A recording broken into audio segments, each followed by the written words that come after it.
Hi everyone. Sorry the delays. It's Monday morning mood, I think.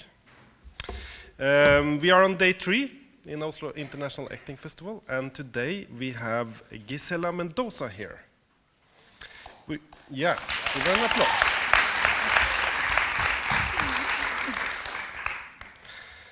We're going to talk about the theater of the oppressed and about Gisella's work connected to it.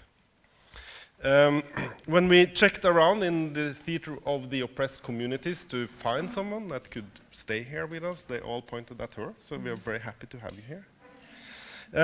Gisella is originally from Peru, but then she went to Germany and graduated with business administration and went to Mozambique to learn the theater of the oppressed.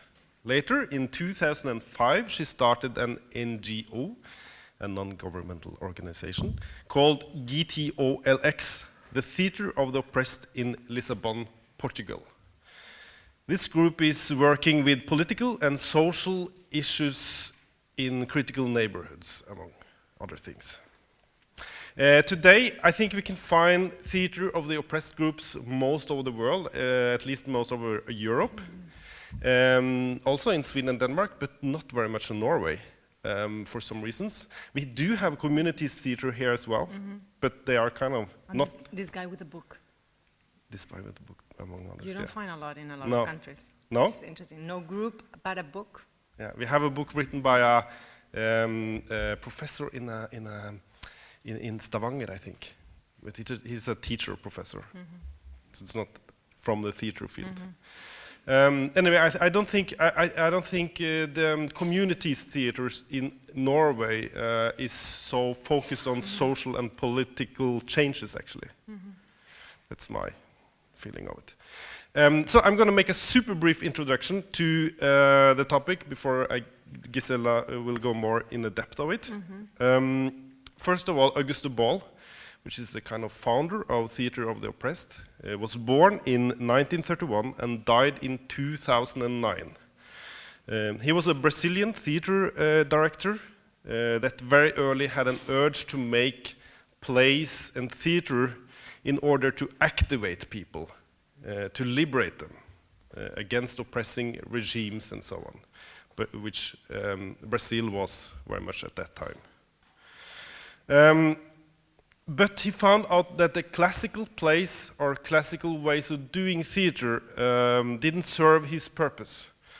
So he was then inspired by different theater creators, among these Bertolt Brecht and his Verfremdung effect, or the alienation effect, where the audience get aware that they're actually looking at fiction and can deal with that and also disagree or be critical toward what they see.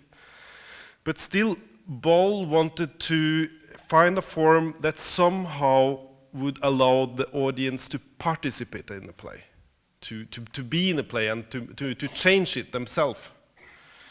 So the theater should somehow function as a kind of rehearsal, general rehearsal of life, where the audience learn how to change their life or to have other strategies to deal with situations. The most well-known form of the theater of the oppressed is probably what is referred to as forum theater.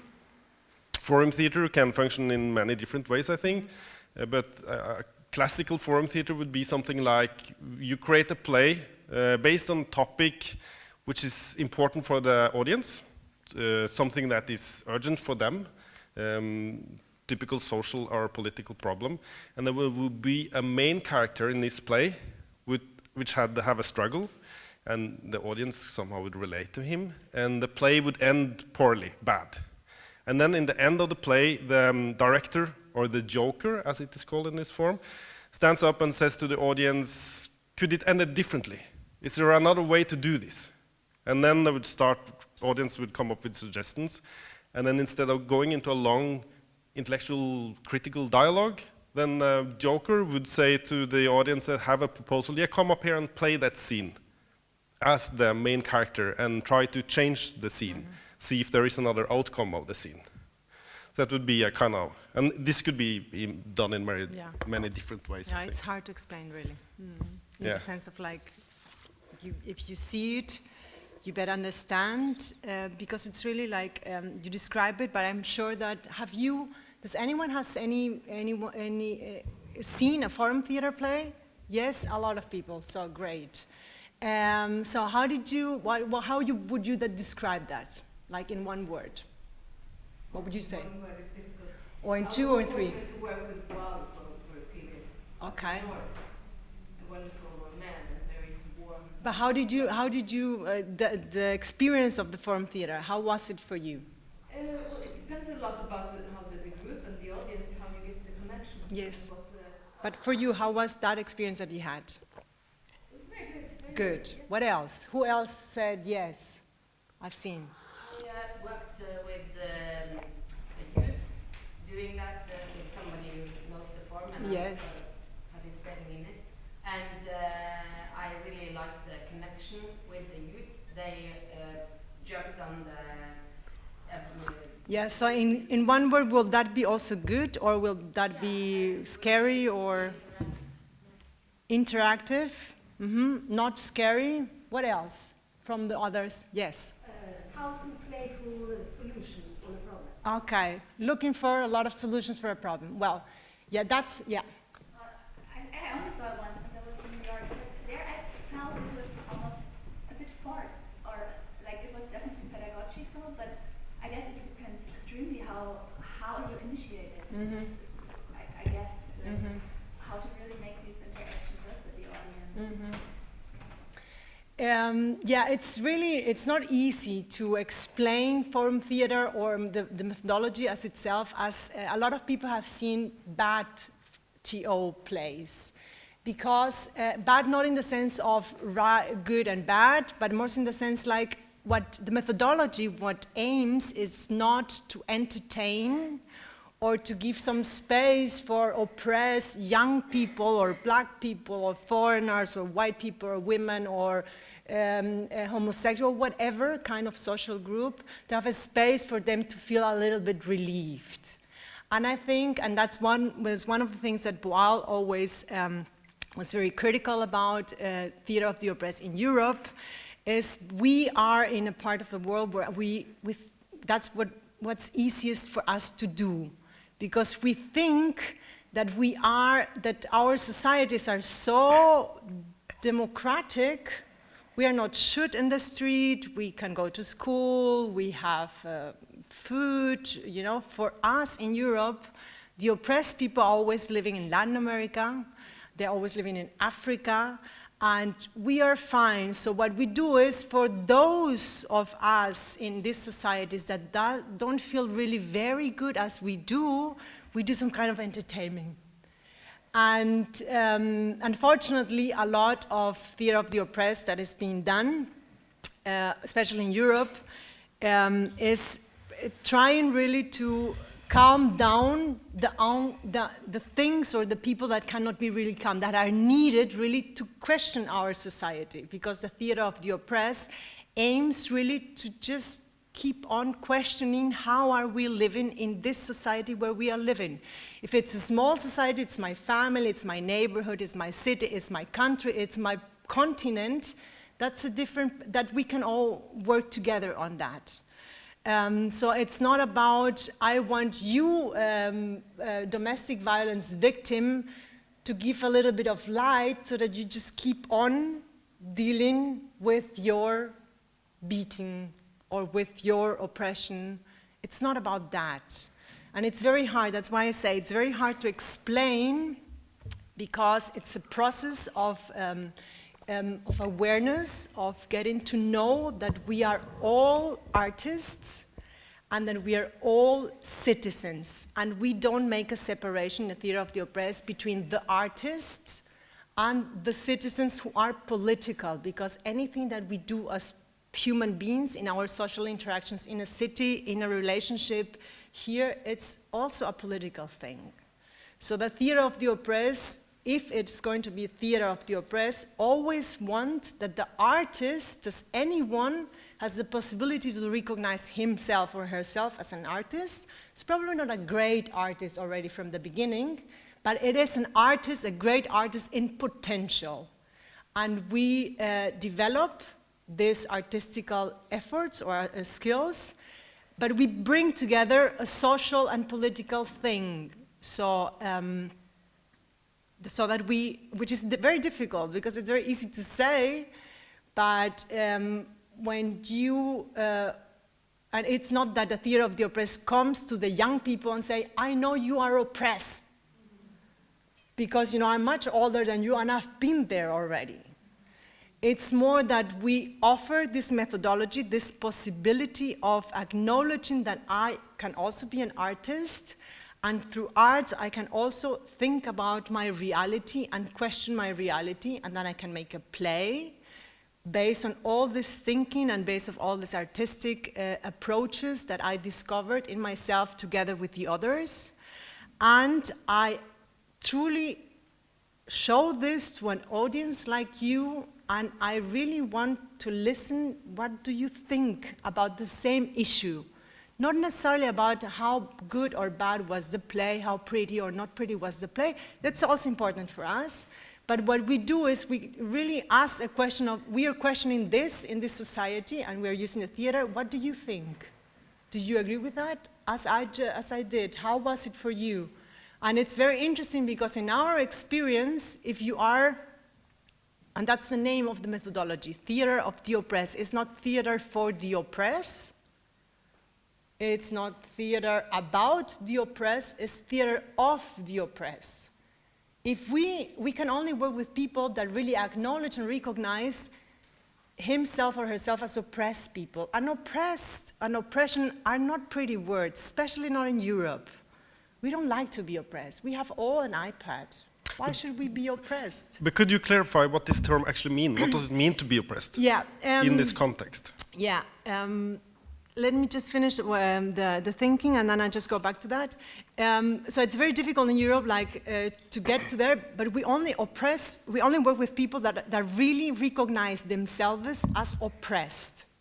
And an oppressed in the theater of the oppressed is someone that feels that there is something like, I don't like this situation. I don't know what's going on, but I don't like it. I'm trying to confront it. I'm finding special little big ways of confronting, of fighting. An oppressed person is never a depressed person or a victim, because a victim, it's very difficult that you expect a victim to do something, to change something. So in our methodology, so two things. First, I think we are all oppressed and oppressors. But it's very hard for us to understand that even living in Europe, that we are also sometimes oppressed. And the oppressed, for the methodology to work, is after acknowledging this and understanding or presenting, sharing with the others your oppressions, we get to a play that we all agree on. It's a group, it's the group that agrees that I recognize myself in this oppression, not directly, but I recognize the oppression in my society, in my neighborhood, whatever. And the oppressed person has to fight against that oppression, and he always loses at the end, so that we can always ask the audience, what would you do if you would be? How would you fight back? And for us, so that's for us an oppressed person. Oppression will be any kind of imbalance in power, anything, an injustice felt by people, any kind of imbalance in the relation of power. That is what we will define, though it's, again, it's not that simple to define, because you can say, as we had yesterday this text by Julien Boal, and he complains in the text that, for example, once he was giving a workshop in Switzerland, and there was one person that said she felt very much oppressed by the beggars. And again, it's like, okay, yes, you can feel oppressed, but an oppression for the theater of the oppressed it's an imbalance in power. And who has the power here? The woman that has the money or the beggar? So for me, that is, and we were discussing also yesterday in the workshop, oppression is a result of an imbalance of power between social groups. Social groups defined as, we are a social group, we all do arts, we all do theater. I, with other women, are not different social group, we are women. Men are other social group, and we all interact. So we have different kind of social relationships in a day. We can have like 10, 20 in a day. But is it forcingly clear who is the oppressor and who is the oppressed? I mean, is this a way of finding that out, or is it a way of liberating the one that already is oppressed and know that she is oppressed? Come again? Is it what I just want to clarify is how we deal with this? Someone is oppressed here. Mm-hmm.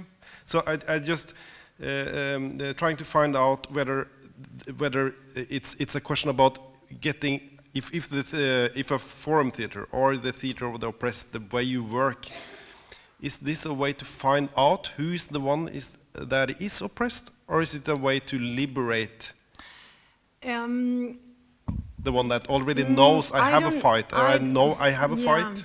Yeah, we don't liberate people. I mean, it's not that we do theater of the oppressed for liberating people as a main objective. I think people liberate themselves because they understand that it's not a question of it's my case and it's me that it's wrong. It's like we suddenly, because one of the most important things is like if you recognize yourself as oppressed, you make a play on that together with the group that also recognize this oppression as a social oppression, and then we understand, we have to look at that case from the social perspective. This is not about him and me as a couple having a fight. It's more, we can start here as a starting point for my oppression or for his oppression, but then we as a group and as a methodology, we have to look at the social context. What I'm interested in understanding is not why are we fighting, it's like how did it happen that we, a man and a woman, that we came to this point. What is behind us? What is underneath us? What is on top of us that made this imbalance of power happen, possible? And that is what it's not about the individual, he being good and me being bad in this relationship. It's more about how did we get this to this point in this social context that makes constantly very specific expectations, definitions of how do I have to behave and how does he have to behave. How is our relation supposed to run? Very, very subtle, nothing very clear. Okay, so in order to, I just didn't want it. I don't want to get very much into because I think it's really very difficult. I wanted a little bit to talk about the methodology. Yes, we are. Augusto Boll also experienced oppression very concretely himself. Mm-hmm. Can you say something about his experiences? Yeah, well, that is one of the things that I think it's the most beautiful thing of this methodology, which is like the methodology as itself is the result of a need of someone to change his environment and to change and to make a different way because he faced a lot of restrictions. So he fought really against the regime. And when he discovered all, the methodology is the theater of the oppressed and had a lot of techniques. And all techniques are the result of this person that worked together with other persons to find ways for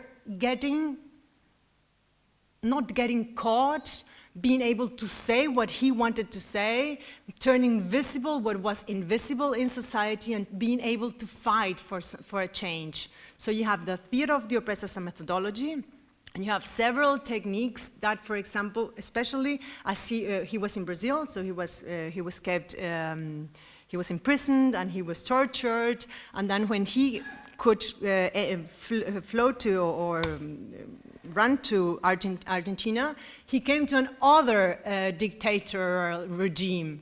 And the interesting thing is, like, for example, if you have a look to the journal theater or newspaper theater, is this reaction to censorship. So everything that was published that you could read in the newspaper was something that he understood. It was not there is here something in the lines, between the lines, that is not being told, and I want to tell this. Though I know I'm not allowed to say something against what I read. So the reaction was to make a newspaper, it was not, okay, let's make this newspaper techniques from the work of, okay, what is not said here? What is missing? What do I see? What do I want to confront people because there's things that are not being told. That was one of the techniques, but all of the techniques are the result of a person that really confronted society, saw his environment, and thought, okay, no, there is something missing. There is something that you have to change here. The theater of the oppressed is more than only also forum theater. Could you give some example of exercises or ways of making things or methodology? Yeah, it's a little bit more than forum theater. Well, I think forum theater is probably the main technique in theater of the oppressed, but it's of course not the only thing.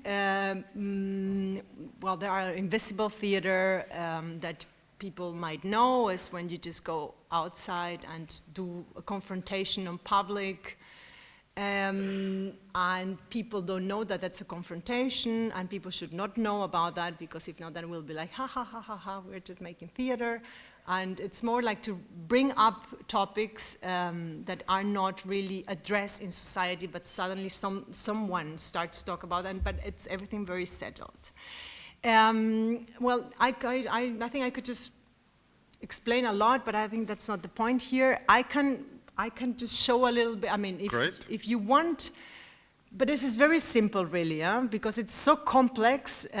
All relationships that we have to acknowledge when we do a forum theater play, we will need time. But for you, a little bit to have a look of what would that be in the sense of the essence of the interaction with the audience. We have a small exercise, very simple, very easy. My participants are very well behaved. So we do it from there, here, and she starts, okay? She starts, and you give her some time, so that you can listen to the music, and then you start.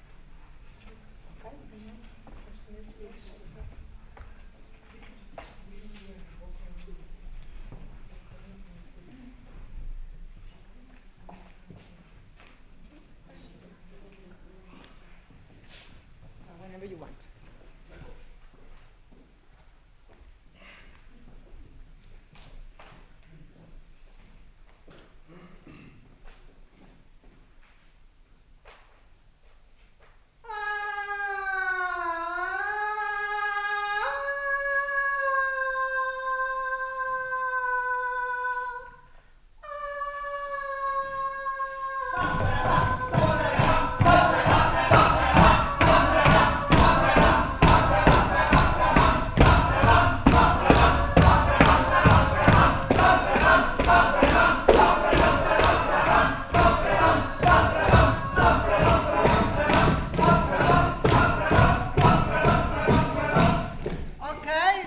Happened here.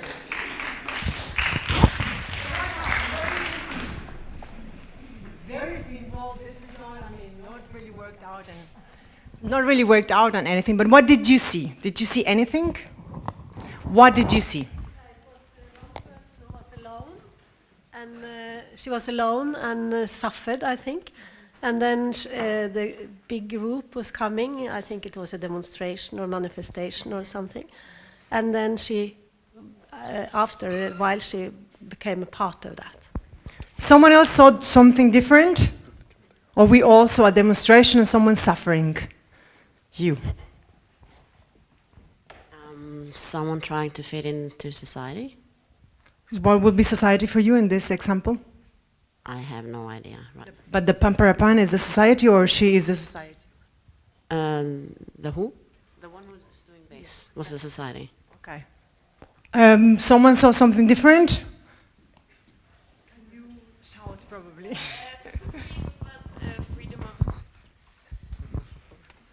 It was about, for me, freedom of expression, And also about a big group silencing the solo voice, which is maybe uncomfortable. Yeah. Someone else here? In the end, she became one of them. I think she didn't manage to keep on with her. Okay, so, yes, you shout. She got forced into something that she didn't want to be a part of in the first place. So, if you will be the solo one, and you will feel this, what you just saw, what would you do? What will be your strategy? Go around. Come here and go around. Please applause.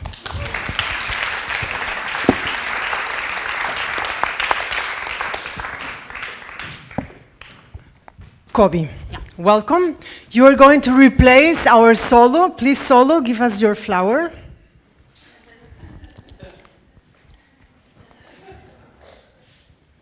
Put it in her hair. Put it in her hair. I don't think it keeps. Okay. So, and then we have a look. Action.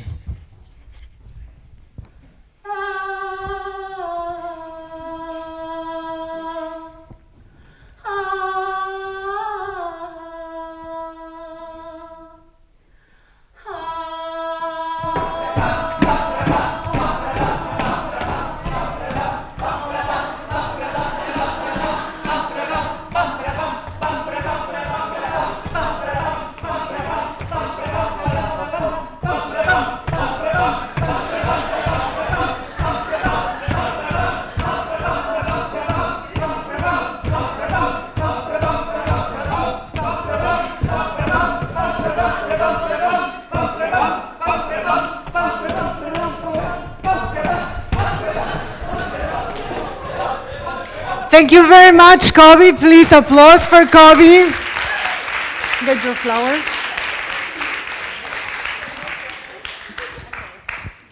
Thank you, Kobi. So, what happened here? What did she do? What was the strategy? You didn't see anything. Yes, you did. Thank you. She tried to walk around, but then they followed her, and then she tried to tried to inspire someone else to be the solo with the flower, and that didn't work. They didn't accept it, and then she sat down, but they followed her level, and then she tried to run, but they just followed. Okay, so she didn't manage, she said. No. But what was the impact of her doing? She got an element of leadership because she led them down to the floor. She led them to run. So she actually ran the group, literally. Did you agree? Did you see that also? Yes? That was interesting because she really did a lot of trials and she just was able to make them all down and then up, and they, at the end, they all were running. Yes. Oh no. Okay. So I know we don't have a lot of time, but this is what happens more or less. It's like you wanted to say something. Well, for me, I do think that she found moments to resist constantly, or she could have continued with this game and always try new forms of resistance. So yeah. There will be the point where I say, so what would you do? And then I will have a new intervention. Okay? And what we do is we truly ask the audience to help us because we have tried something in our rehearsals. We have thought about this, and this is, of course, only an exercise. In a real play, we will have to have the context, the social context that enables and allows the problem or the situation we are tackling to happen. And then we ask people, and people enter, and we discuss. We analyze together. It's not that I know what is better and that you were right and you were not very right. No, it's interesting. If you say, there was someone who said, the first person who answered my very first question, as I said, what did you see? There was someone who said, come on, help me. Yeah, that was the second one, society. And then before of that, you said society, and before someone else. Exactly.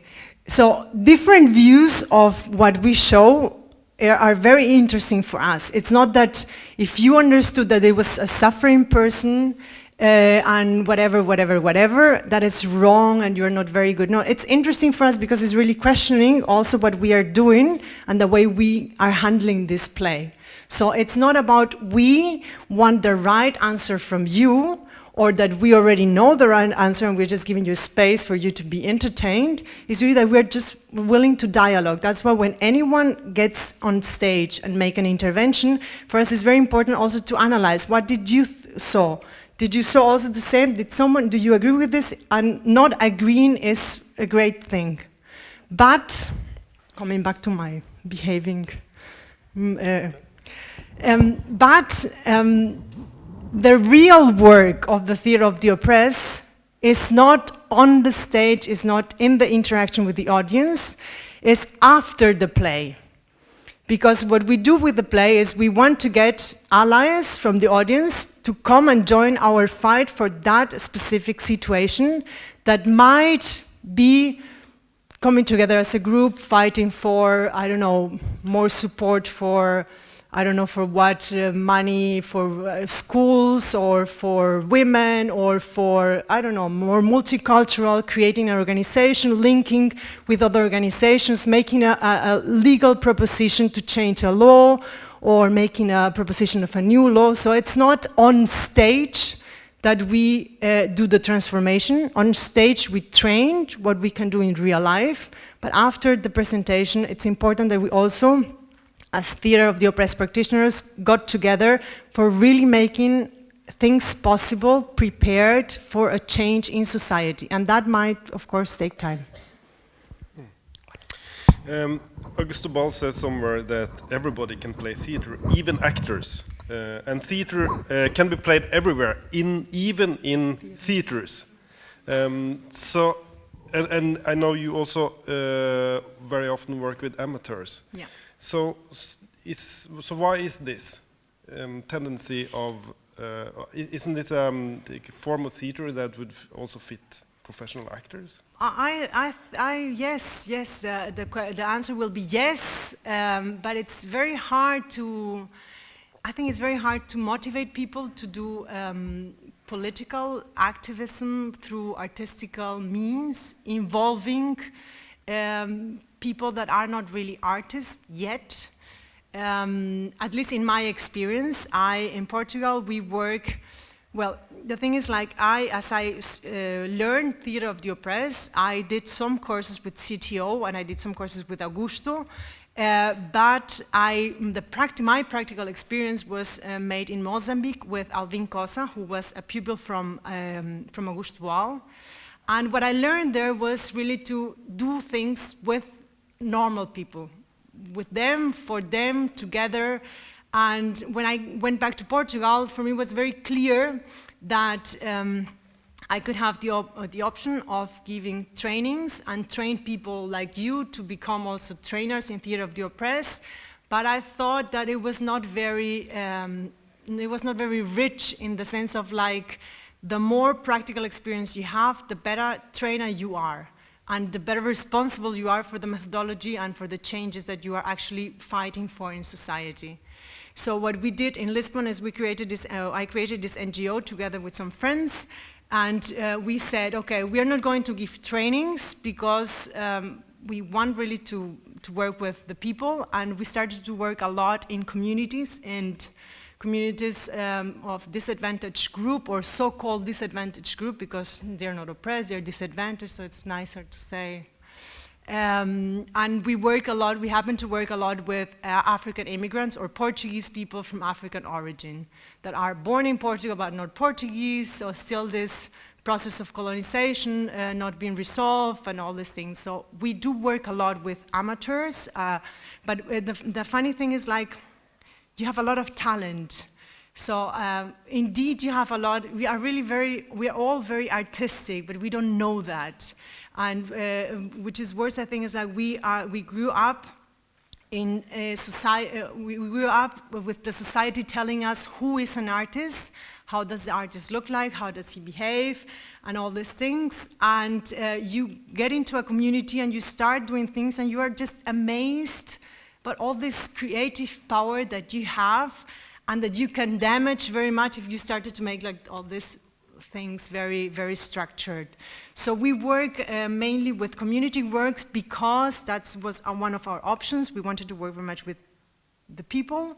And it happened just that more and more groups or young people or people from those communities came to us and said, look, we've seen the play and we're really very interested. Can we work also together because we have some issues?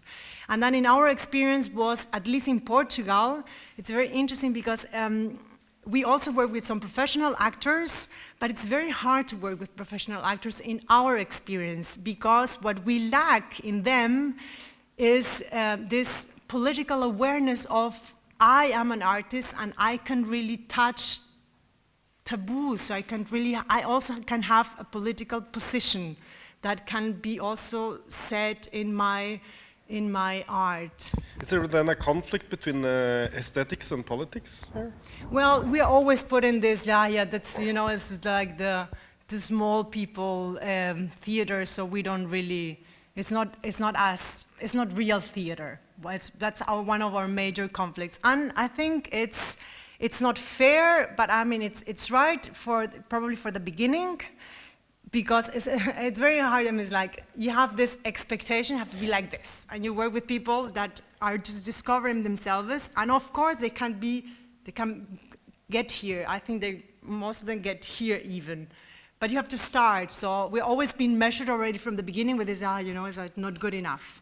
But one of the things that we are really now working, and that's I think also the result of Augusto Boal's last 15 years of work and research in the aesthetic part of the plays, very much working the aesthetics, making your own musics, making really very much this, okay, we have an aesthetic value. It's probably not exact. We don't want to copy the established one. We just want to define and create and discover our own. And it's very interesting. We already had this play or this music in our workshop that I think my participants were like, yeah, but when do we start working? But we are already working. This is part of the work of the Theatre of the Oppressed. But yes, it's very difficult. We had in Portugal, we have this group of young Portuguese African origin, and we have been together like for 5 years, and at the beginning was very difficult. We did a lot of community presentations, and it was amazing. And they started to understand, okay, if I want to become better, be a better actor, I have to read more, I have to get some courses to act better, to make the voice better, all these things that we also give them. But there was a point that they were so well known, people loved them, people came to the community. There was a very infamous community in Lisbon, came to the community to see them, and they really understood that they had something to say for society. And there was this moment after like 2 years work that they say, okay, we want to have our play in a real theater. We want the black box, we want the tickets, we want the reservations, we want the posters, we want everything. So it's a process, and some of them really discovered that they wanted to become actors, that they wanted to work with scenography, and this is for us. It's also I thought it was just giving the training, making the play, making the interaction, making this activism, and then it's finished. But it happened to be when you work with communities, it happened to be that you're working with human beings that were very much cut off artistic things. So we had to coach them through the process of going to the school, getting the money to pay the admission fee, preparing for the exam, writing a CV, like simple things that probably for us it's very normal, but for a lot of people it's like so far away, it's already like, I cannot do that. There seems to be a tendency, many parts of Europe, that more and more artists go into community theaters to work there. Do you see more and more people also coming to work with Theatre of the Oppressed? Yeah, but I think it's a risky one. I think it's very nice. I think arts for me, it's very political in any sense. I do think that a lot of people are coming, but I think there is a division, should be very clear. That's, we say, an artistic intervention in the community and a community intervention through arts. I think it's very important that we get it clear, the short term and the long term, because the short term, it's very nice, but it's only for a short term. It's like there, it happens, and then it goes. And when you really do community intervention through arts, you are there, and you are longer there, and you have a different kind of responsibility.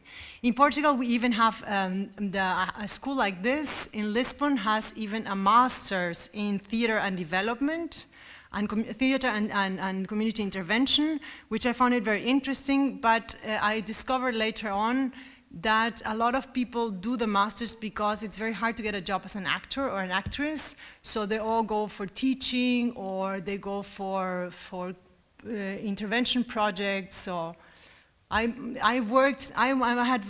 was very difficult for me really to work with professional actors, because I felt they were there just because they couldn't be on a real stage. And if that's already our starting point, I think it's very hard to make any kind of political commitment or changes, especially if you're working with communities that are very like, we want to kill them all now. It's like, okay, good. And if you just don't care because you're there just because you don't get a job as an actress or an actor, then I think it's not going to be a very positive result. Yeah, so I think it's tricky. Our little talk is coming to the end. I just want to open up for some questions among the audience. Yes, Richard has a question. Gisela, this is said in good faith, although it's a difficult question. So a lot of people in the world who are oppressed want to shoot other people. We see that in the Middle East, we see that in Africa. In other words, there has been since the French Revolution, probably the tradition that change only comes at the end of a gun. The exceptions are perhaps Gandhi in India, but he didn't work alone, and there were other people in India who were more militant than he, although he got the press. And Martin Luther King in the United States, who followed in the nonviolent tradition. So my question is about actually reversing oppression without violence. Do you think it's possible, or do you think that one needs to have a revolution with a gun? Well, I'm Latin. I like revolutions. I grew up with blood all around, more or less. The news. I remember as I came to Europe, I was living in Germany, and my host mother, she was very upset because 2 people were killed, and I just said, like, come on. Just 2 people. And only then I realized that I grew up in a society where killings were something very normal, and news is only when you get 100 and something people. That's news, but 2 people is no news at all. Yeah, I think so. I think violence, it's important. Violence is necessary. It's not that because it's violent, it's bad. I think sometimes we just need violence. But I also have made the experience working, especially in communities, and I love to work with communities because there's one thing is like the rage is already there. So you have so much material to work on, to turn it into statical things and into metaphors and all this wonderful. But one of the experiences has also been very challenging, which is they all want to kill first. Let us kill this policeman because they come into our community and they just, they treat us like shit. And then how you, through the process, you work with them and they understand that killing or that shooting will be very easy, but it will not have an impact, really. Or it will have an impact reverse on them, against them. So suddenly you have this group of young people that are very, very angry, that over the time understand and they start thinking, no, let's make something that could just make it visible for the police that we are not dogs. So we together started also to make some ideas of why don't we go to the police all like dressed like dogs or behaving like dogs, just to make a statement to say like, look, that's what. So there is, and I think, I don't know, well, in the societies where I work, this happened, Sweden will be very interesting to understand what's, well, how do we get there first? And if we look back the last 20 years, I mean, everything is being cooked there. And of course, if you get a gun, it's very easy to shoot, and then it's, I mean, I cannot say anything against that because I understand the pain of this 20 years of oppression. But we try, it's not that we say like, don't do this, because I mean, it's like, but we make this process. And I think the more processes we do with real commitment, it's not about like, I go and in the community, I make this, and art is great. No, it's more than that. And I think more of those things are necessary because these people that are very violent, they're also needing this. They never had this possibility of thinking and making other things that can confront society. So yes, yeah. Thank you for the question, yeah. Yeah. A woman is asking. No, it's...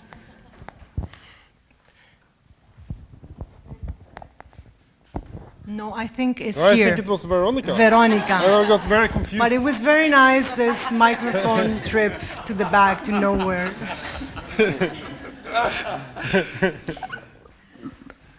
It's just a short thought experiment.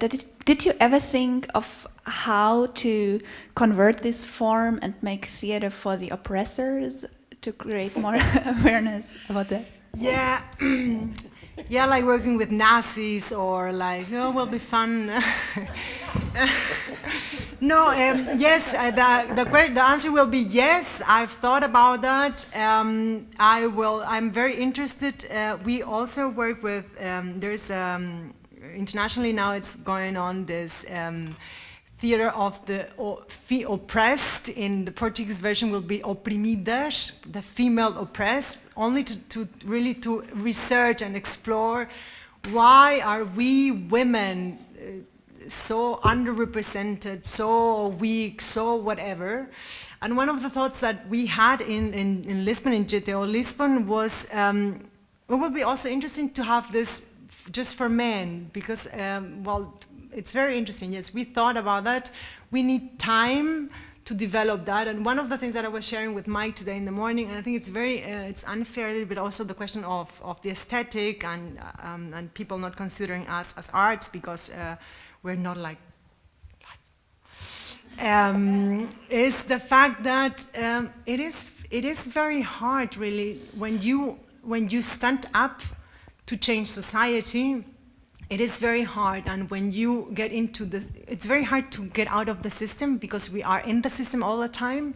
And when you start to work with this, and you start to have responsibilities, and you start to need a space, and you start to need people to work with you, and you start, so all these obligations that are normal for a growth of professional or enterprises or whatever, also they take a lot of time off yourself. So we have thought about that, and we want to have time to really research this possibility.